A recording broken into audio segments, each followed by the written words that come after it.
제국에 의해서 남유다 제국이 멸망할 것, 남유다 왕국이 멸망할 거다 하는 이 예레미야 예언, 하나님의 심판의 말씀이 점점 현실로 다가오고 있습니다.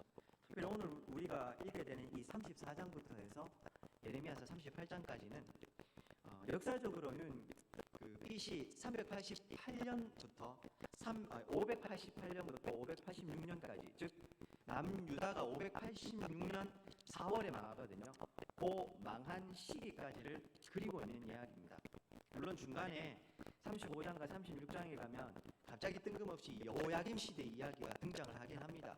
그러나 그것 또한 왜 남유다의 운명이 이렇게밖에 될 수 없었는지, 이것이 하루아침에 된 일이 아니라 이미 그 이전부터 하나님이 꾸준히 말씀해 오셨고 남유다는 그때부터 이미 이 멸망의 길을 가고 있었음을 부연해서 보여주기 위한 삽입된 것일 뿐, 이 34장부터 38장까지는 마지막 멸망에 가는 시기의 이야기를 담고 있습니다. 물론 이제 우리가 그 앞에서 나누었던 32장, 33장의 그 예레미야가 이 시위대 뜰 감옥에 갇혀 있는 이야기도 엄밀하게 말하면 오늘 34장부터 진행되는 요 시기에 일어났던 이야기입니다.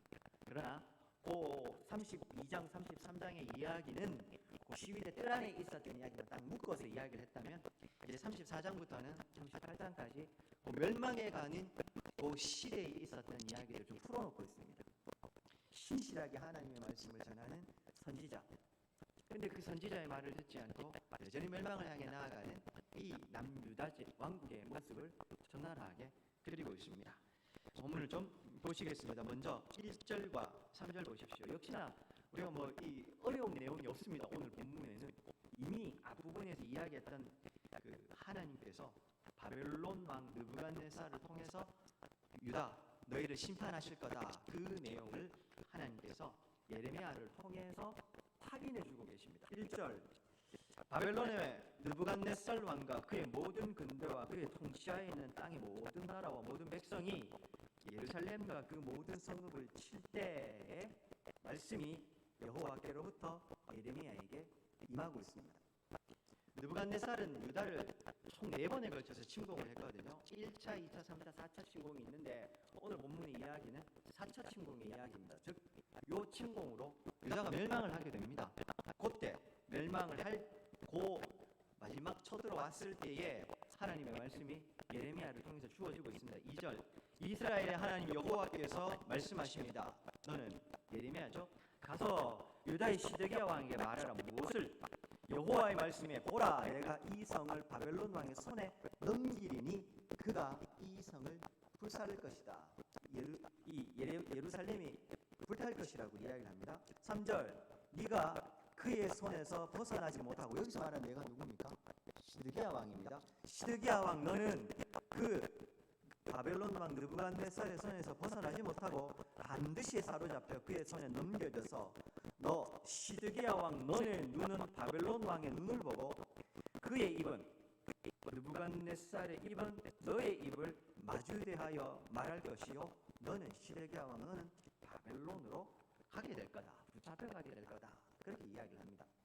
특별히요 1절에 보시면 그 여기 바벨론 쳐들어오는 군대를 설명을 하면서 느부갓네살 왕과 그의 모든 군대, 그의 통치하에 있는 땅의 모든 나라와 모든 백성이 예루살렘을 친다고 이야기를 하죠. 바벨론이 제국이었습니다. 그러니 바벨론의 원래 원주민이었던 갈대아 군대가 있습니다. 원래 바벨론 군대가 있지만 또한 정복한 여러 나라와 민족들의 일종의 용병이죠. 피지배 민족들이니까 그들도 함께 이 군대에 있었던 겁니다. 제국이었던 이 바벨론 군대에는 여러 민족이 섞여 있었거든요. 여러 나라의 군대들이 있었거든요. 그들이 몽땅 다 지금 쳐들어와서 예루살렘을 지금 이 침공을 하고 있는 상황 그려지고 있습니다. 그리고 2절과 3절에서는 그 군대를 너희가 이번에는 못 막을 거고 그 바벨론 군대가 예루살렘 불살을 것이고 시드기야 왕 붙잡아 가게 될 것이다, 그 이야기를 3절까지 해서 하고 있습니다. 이미 내용은 다 아시죠? 이거 역사적으로 성취된 이야기입니다. 자막입니다. 예레미야 39장 1절부터 7절, 제가 이전에 한번 언급해 드렸던 본문입니다. 우리 이제 앞으로 예레미야서를 읽어가시다 보면 또 보시게 될 건데요. 거기에 보면 이 시드기야 왕의 이 최후가 이렇게 그려집니다. 한번 보십시오. 자막입니다. 유다 왕 시드기야의 9년 10월에 자막이 지금 나옵니까? 예, 나오고 있네요. 제가 보는 건 안 보여서요. 유다 왕 시드기야의 9년 10월에 바벨론 왕 느부갓네살과 그 모든 군대가 와서 예루살렘을 에워싸고 치더니 시드기야의 제11년, 시드기야 왕이 11년 동안 다스렸죠. 마지막입니다. 4월 9일에 성이 함락되니라. 예루살렘이 함락되매 그 다음에 유다 왕 시드기야와 모든 군사가 그들을 보고 도망을 갑니다. 밤에 왕의 등산길로 쫓아 두담 샘문을 통하여 성읍을 벗어나서 아라바로 갔더니 갈대아인의 군대, 이 바벨론 군대입니다. 그들을 따라 여리고 평원에서 시드기야에게 미쳐 그를 잡아서 데리고 하맛 땅 림나에 있는 바벨론 왕 느부갓네살에게로 올라가매 왕이 그를 신문하였더라. 무슨 말이냐 하면 이 바벨론 군대가 쳐들어와서 오늘 본문이 있죠. 쳐들어왔다고 돼 있지 않습니까? 요게 39장에 오늘 우리가 읽은 그 부분은 이제 예루살렘이 무너진 겁니다. 함락이 된 겁니다. 이 성에 함락이 되자 시드기야 왕하고 몇몇 이 군대하고 신하들이 도망을 간 겁니다. 어떻게든 왕실 정원길을 따라서요. 성벽 틈이 있습니다. 거기로 해서 몰래 빠져나가가지고 여리고 평원으로 도망가다가 여리고 평원에서 붙잡힌 겁니다. 아라바니까요. 그 위로 도망가다가 붙잡힌 겁니다. 그래서 하맛 땅 림나에 일종의 사령부가 있었습니다. 바벨론 군대에. 그 사령부 앞으로 끌려가서 거기 누가 있겠습니까? 느부갓네살이 그 사령부에 있겠죠. 그래서 그 느부갓네살 앞에 시드기야가 붙잡혀가는 장면을 5절까지 그리고 있는 겁니다. 신문은 당합니다. 그 다음 6절과 7절을 보시면 예레미야 39장을 이야기합니다. 자막입니다. 바벨론 왕이 림나에서 시드기야와의 목전에서 눈앞에서 그의 아들들을 죽였고 왕이 또 유다의 모든 귀인들을 죽였으며 왕이 또 시드기야의 눈을 빼게 하고 바벨론으로 옮기려 하여 사슬로 결박하였더라. 몇 번이나 말씀드렸죠. 이 시드기야 왕은 자신의 눈앞에서 자신의 자녀와 신하들이 죽는 걸 봅니다. 그리고 느부갓네살이 이 시드기야 왕의 눈을 뽑아버리고 포로로 바벨론으로 붙잡아가는 겁니다. 시드기야 왕의 결말입니다. 이 마지막 운명이 이렇게 됐던 겁니다. 오늘 34장에 있는 2절과 3절 하나님의 말씀이 그대로 역사의 성취가 되었던 겁니다. 늘 말씀드립니다. 하나님의 말씀은 곧 성취됨이라고. 하나님이 말씀하셨다. 그 말은 우리에게 미래의 일이지만 이미 일어난 일로 보셔야 합니다. 믿으십니까? 제가 믿으십니까? 이런 거 잘 안 하는데 왜 그렇겠습니까? 우리는 자꾸 눈앞에 펼쳐져 있는 현실에만 주목하지 하나님의 말씀에 주목하려고 하지 않아요. 왜요? 하나님의 말씀은 아직 임하지도 않았고 이루어지지 않았고 미래의 일이고 언제 이루어질지 몰라요. 하나님의 말씀은 멀리 있고 내 눈앞에 지금 현실은 다가와 있으니 자꾸 우리는 현실만 보고 상황을 판단하려고 합니다. 아니요, 그렇지 않습니다. 하나님께서 말씀하시면 비록 우리에게 미래의 일이지만 하나님의 말씀은 성취됨, 이미 이루어졌다는 말입니다. 왜 그렇다고 했습니까? 우리에게 미래가 하나님에게도 미래는 아닙니다. 하나님은 전지하시고 전능하신 하나님, 모든 것을 다 하시고 모든 것을 하실 수 있는 하나님. 또한 그분에게는 시간의 관념이 없어요.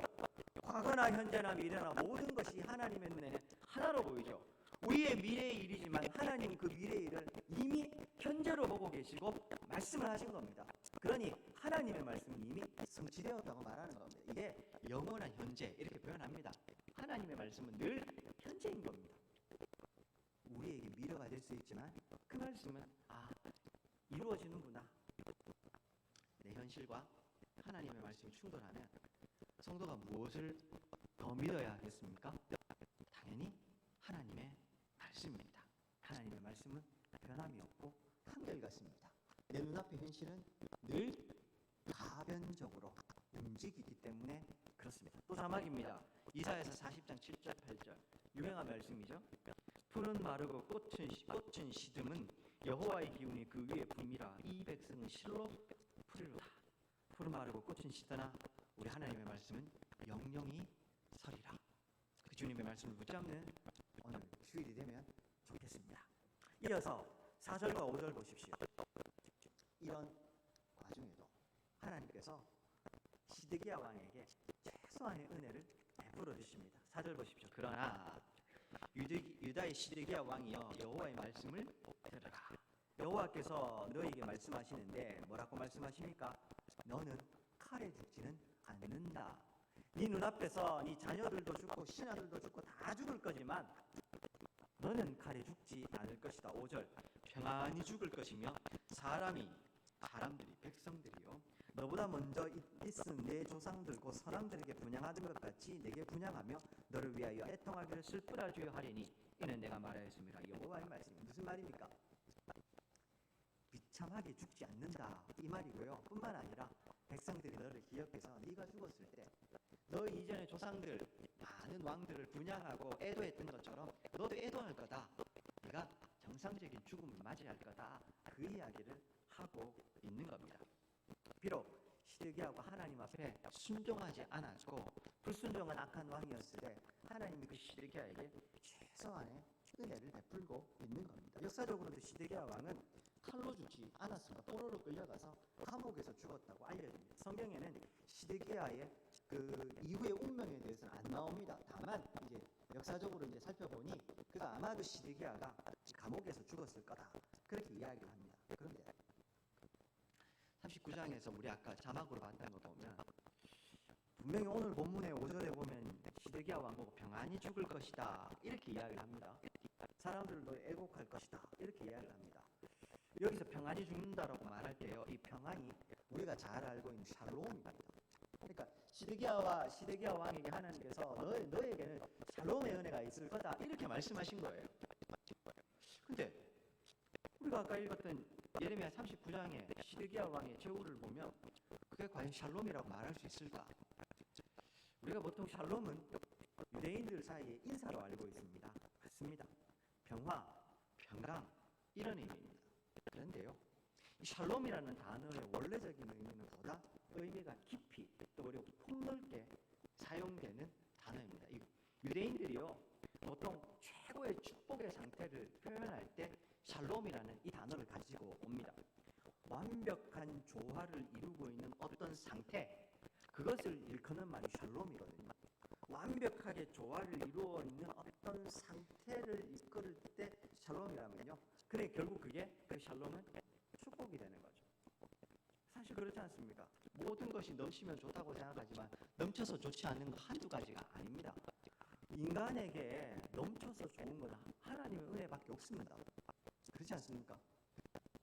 완벽하게 조화를 갖추고 있는 것, 그것이 진짜 축복이죠. 근데 유대인들은 이 샬롬을 그런 상태로 봤거든요. 그래서 평화, 평강이란 말로 이야기를 할 수 있습니다. 근데 오늘 하나님께서 분명히 시드기야에게 너에게는 샬롬이 있을 거다. 넌 평안히 죽을 것이다. 이렇게 얘기했는데 과연 시드기야 왕이 샬롬으로 죽었는가?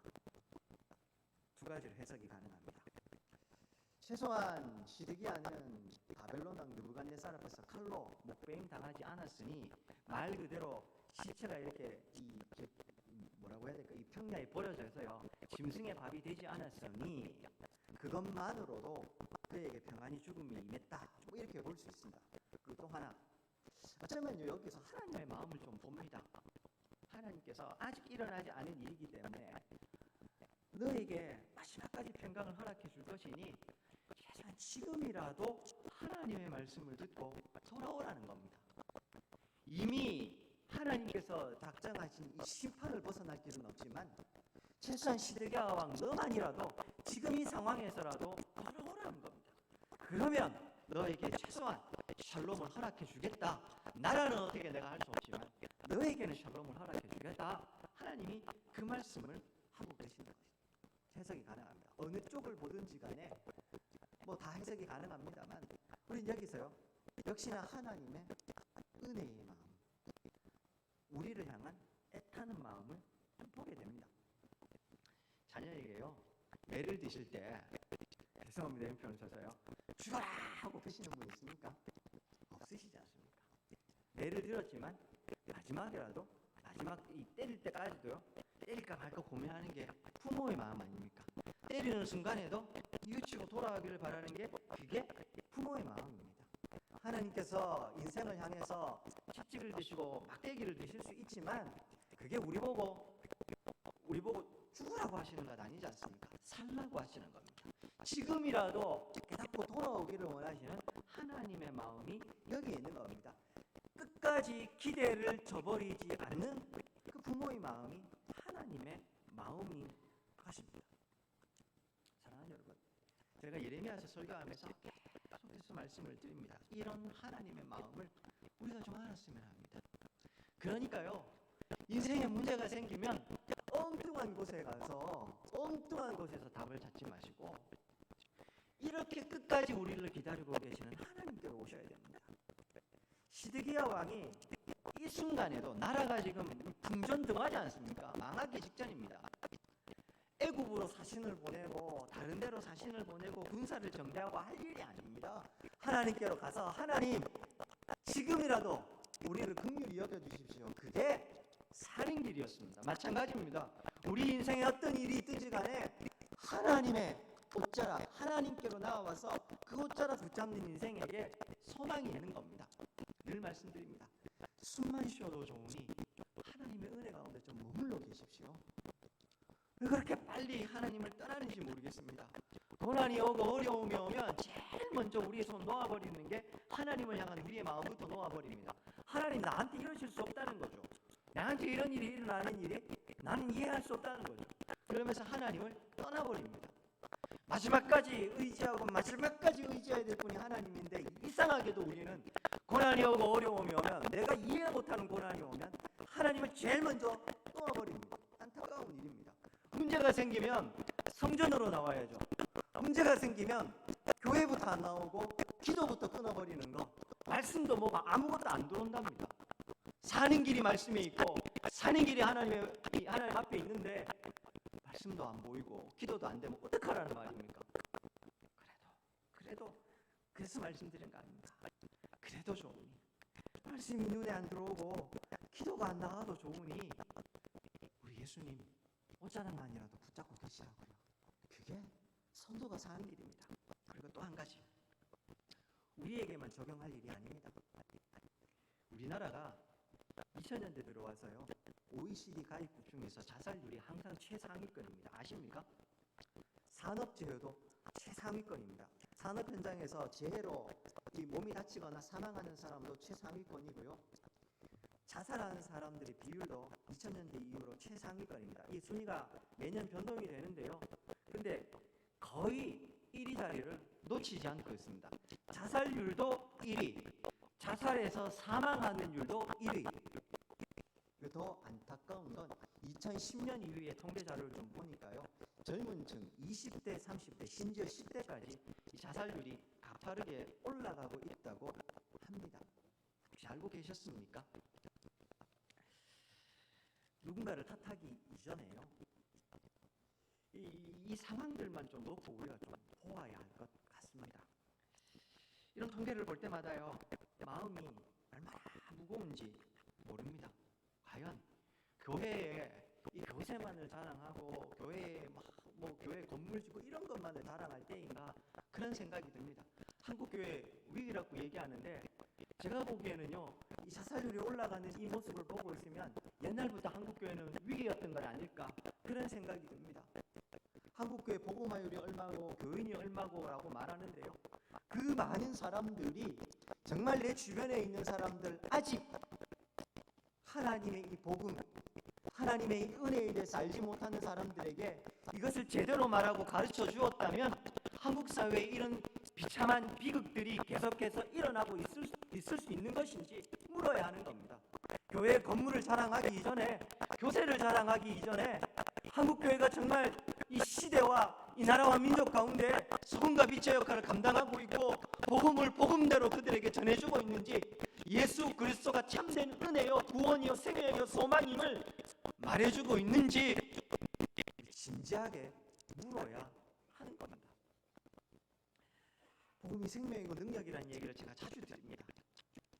근데 그런 말씀을 드릴 때마다 제 스스로에게 묻습니다. 이원석 목사, 너에게 복음은 생명과 능력이 되고 있는가? 오늘 우리 성도님들에게 복음은 생명과 능력이 되고 있습니까?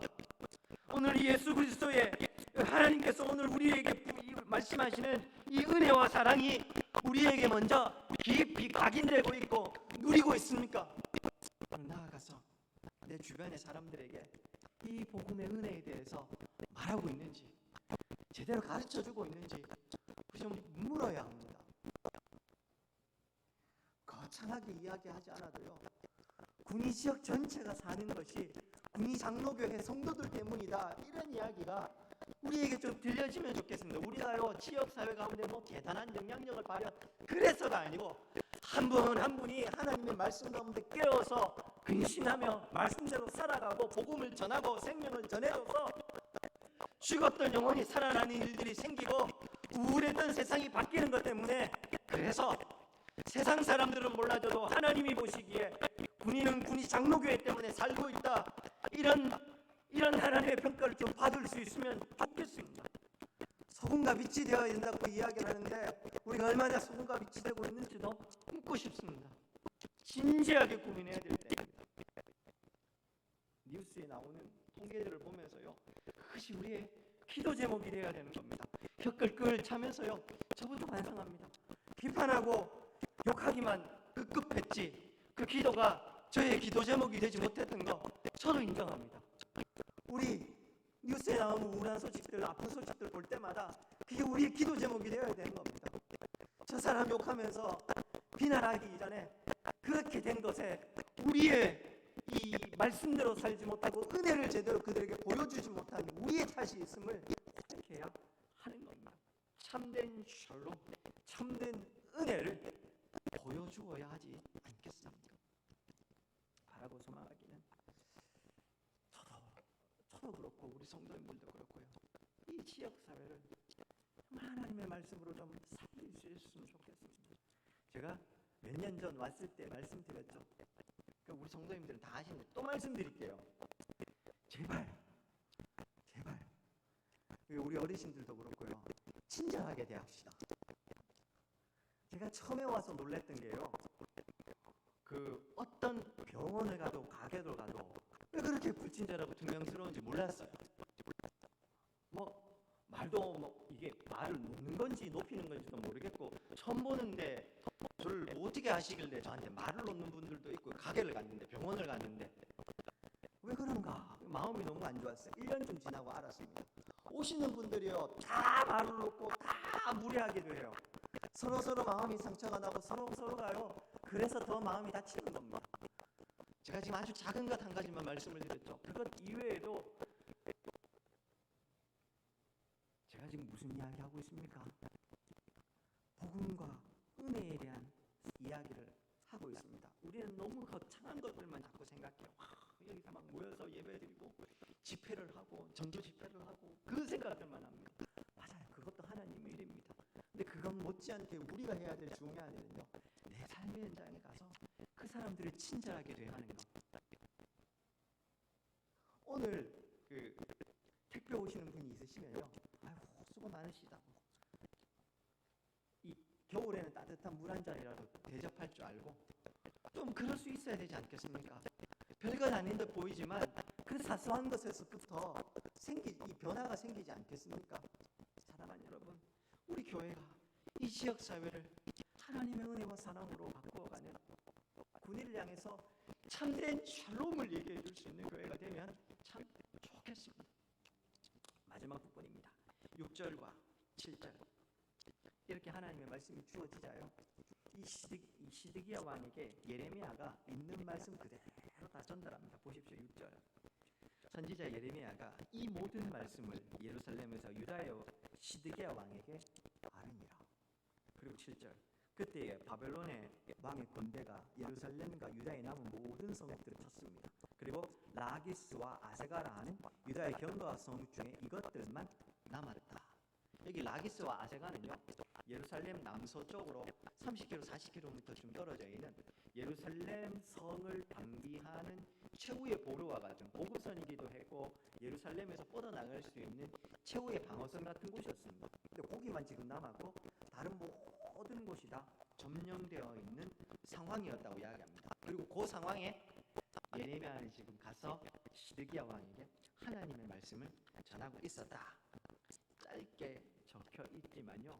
요 특별히 6절에 있는 이 짧은 말씀을 요대로 저에게 물어요. 이원성 목사,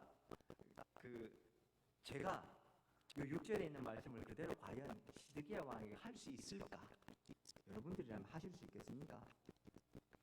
7절 말씀에 비추어서 보면 지금 나라가 지금 망하기 직전입니다. 그렇죠?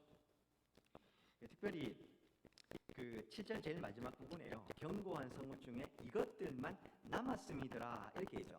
남아 있었다라고 하는 이 동사가요. 좌르라는 동사인데 이게 수동형으로 쓰여졌어요. 니팔형이라고 해서요. 히브리어 7가지 이 변화 중에서 니팔형이라고 해서 수동형으로 쓰여졌어요. 이게 무슨 말이냐 하면 외부의 침입에 의해서 자신들이 힘을 내어서 막 끝까지 항변하고 있었다 이런 의미가 아니고요. 느부갓네살이 힘을 확 줘가지고 한번 밀어붙일 수 있는데 봐주고 있었다는 이야기예요. 뉘앙스가. 그래서 그 라기스도 아세가도 그렇고 간들간들 겨우 버티고 있었다 이런 의미가 있습니다. 나라가 지금 망하기 직전이었다 이 말입니다. 요거 무너지면 예루살렘이 점령되는 건 순식간입니다. 보급선이 끊어지니까 더 이상 못 견디는 거죠. 그런 상황이었습니다. 근데 6절에 보시면 예레미야가요. 이 모든 말씀을 시드기야에게 이야기했다. 그렇게 이야기합니다. 굳이요 오늘 6절에서도 이 모든 말씀을이라고 해서 콜이라고 해서 모든 말씀 하나도 안 빼놓고 하나님이 전하게 하신 거 다 이야기했다. 그렇게 이야기하고 있어요. 하실 수 있겠습니까? 나라가 지금 잘 돼가는 상황도 아니고요. 진짜로 몇 년 동안 이야기해왔던 그대로 지금 나라가 망하기 직전이에요. 예레미야가 계속 얘기했잖아요. 근데 거짓 선자는 아니다 그렇게 얘기했는데 예레미야가 계속 망한다 했는데 진짜 망하기 직전이에요. 근데 그 왕 앞에 가서 보십시오. 지금 우리 망하기 직전이죠. 근데 진짜 망합니다. 망할 뿐만 아니라 당신은 붙잡혀갑니다. 이 얘기까지 왕 앞에서 해야 됩니다. 이게 목이 달아날 일입니다. 그 자리에서 왕이 예레미야의 목을 쳐도 이 하나도 이상하지 않은 그런 상황인데 예레미야가 지금 이 말을 그대로 전하고 있는 겁니다. 이전에도 계속 봤습니다만 이게 선지자의 운명이고 선지자의 사명입니다. 선지자의 운명이요 사명일 뿐만 아니라 이것이 오늘 이 시대를 살아가는 저와 우리 성도님들 신자의 사명이고 신자의 수명이어야 한다고 생각을 합니다. 예레미야 목숨을 걸고 하나님의 말씀을 전하죠.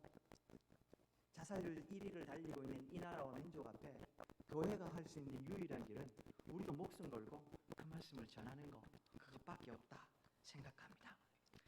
유명한 이야기 또 하나 언급해 드리겠습니다. 제가 자주 말씀드렸습니다. 마태복음 16장 24절. 보통 이쯤 되면 무슨 구절 나올지 아마 아실 겁니다. 워낙 많이 언급했어요.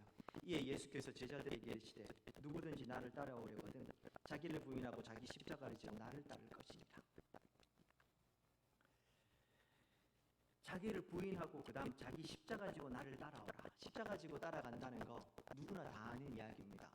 로마 제국이 만든 사형틀이 십자가형이었습니다. 그리고 십자가형은 로마 제국이 로마 시민에게는 행하지 않는 그러니까 피지배 민족에게만 행하는 아주 끔찍한 사형제도 중에 하나가 십자가형이었습니다.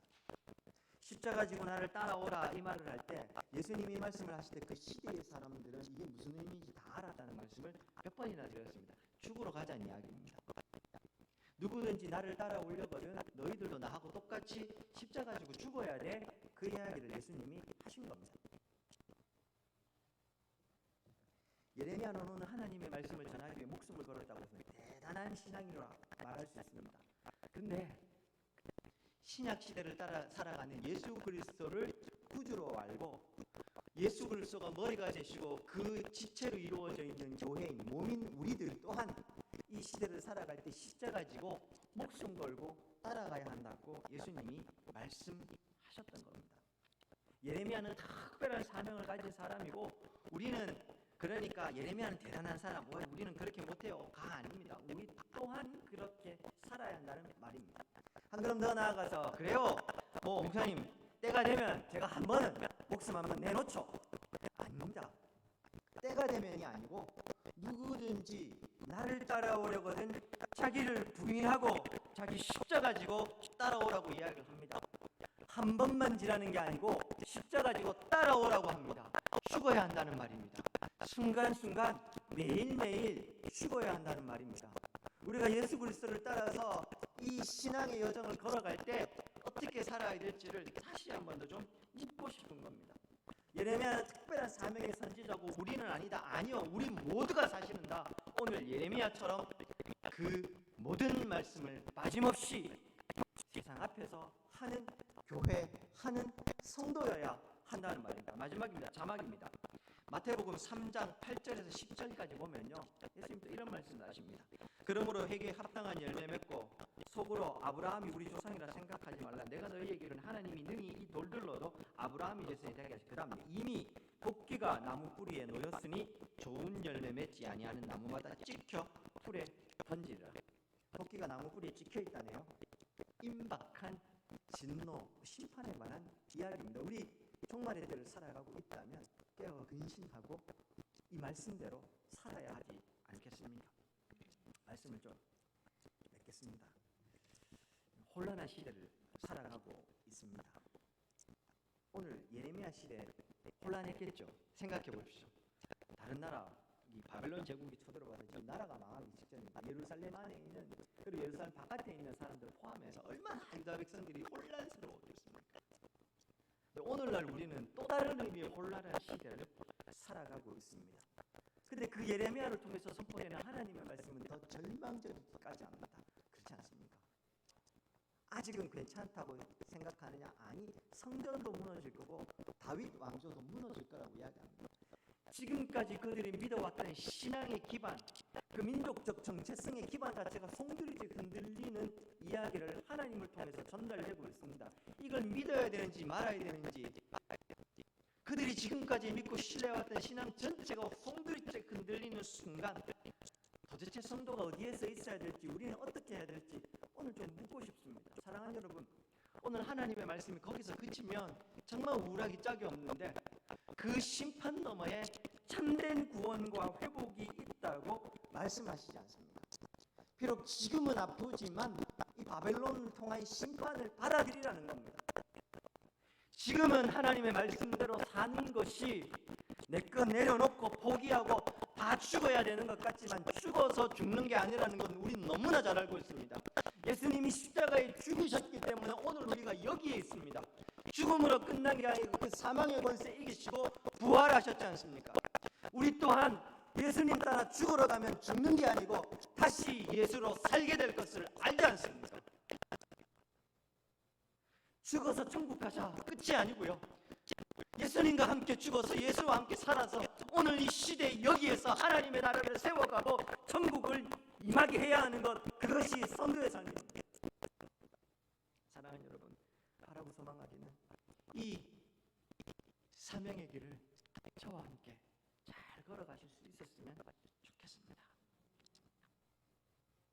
시간이 좀 갔습니다만 다음 주에 한 번 더 좀 설명을 좀 드리겠습니다만 임직식을 앞두고서 잔치라고 하지 말라고 하니까 잘 이해가 안 되시죠? 아니 왜 저런 말씀을 자꾸 하실까 싶죠?